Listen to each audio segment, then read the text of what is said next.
بسم اللہ الرحمن الرحیم۔ السلام علیکم، امید ہے آپ سب خیریت سے ہوں گے۔ پچھلی ویڈیو میں نے سورہ نساء کا ترجمہ کا خلاصہ آپ لوگوں کو بتایا تھا۔ سورہ نساء آپ سب نے قرآن شریف میں پڑھی ہوگی، اس کا ترجمہ بھی موجود ہے، بس اس کا خلاصہ میں آج آپ کو اپنی ویڈیو میں بیان کر رہی ہوں۔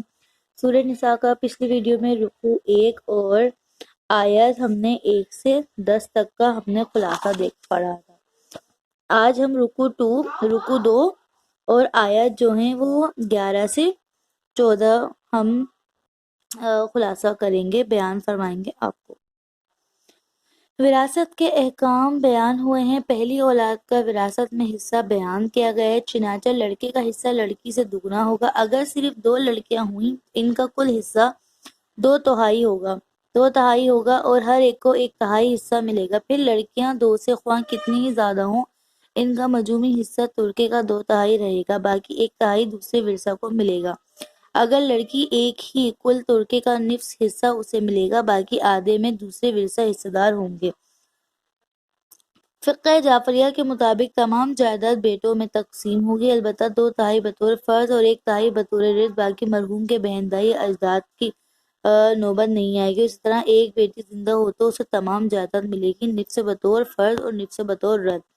میراث میں ماں باپ کے حصے کی 3 صورتیں ہیں۔ پہلی صورت یہ ہے اگر میت کی اولاد ہو تو ماں باپ میں سے ہر ایک کو 1/6 حصہ ملے گا۔ دوسری صورت یہ ہے اگر میت کی اولاد نہ ہو اور صرف ماں باپ ہی وراثت ہوں اور اس کے بہن بھائی بھی نہ ہوں تو ماں کو 1 تہائی اور باپ کو 2 تہائی حصہ ملے گا۔ لیکن اگر دوسری صورت میں میت کے بہن بھائی بھی ہوں تو ماں کو 1/6 حصہ اور باقی حصہ باپ کو ملے گا، اور یہ میراث میں ماں باپ کے حصے کی تیسری صورت ہوگی۔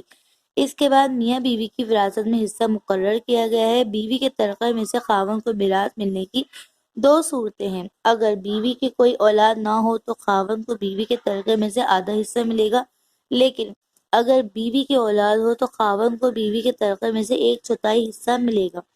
اسی طرح خاوند کے ترکے میں سے بیوی کو میراث ملنے کی بھی 2 ہی صورتیں ہیں۔ اگر خاوند کی اولاد نہ ہو تو بیوی کو خاوند کے ترکے میں سے 1/4 حصہ ملے گا، لیکن اگر خاوند کی اولاد ہو تو بیوی کو 8واں حصہ ملے گا۔ کلالہ کی میراث کی 2 صورتیں بیان کی گئی ہیں۔ کلالہ اس مردہ فرد میت کو کہتے ہیں، خواہ مرد ہو یا عورت جس کے نہ والدین ہوں اور نہ اولاد، البتہ اس کے بہن بھائی ہوں۔ کلالہ کے بہن بھائی یا تو حقیقی ماں باپ شریک ہوں گے یا پھر علاقی فقط باپ شریک یا پھر اخیافی فقط ماں شریک ہوں گے۔ اس مقام پر صرف یہ صورت بیان کی گئی ہے اگر کلالہ ایک اختیاری ماں شریک بہن اور 1 بھائی ہو تو ان میں سے ہر ایک کو 1/6 حصہ ملے گا، اور ایک سے زیادہ بہن بھائی ہوں تو یہ سب 1 تہائی حصے میں شریک۔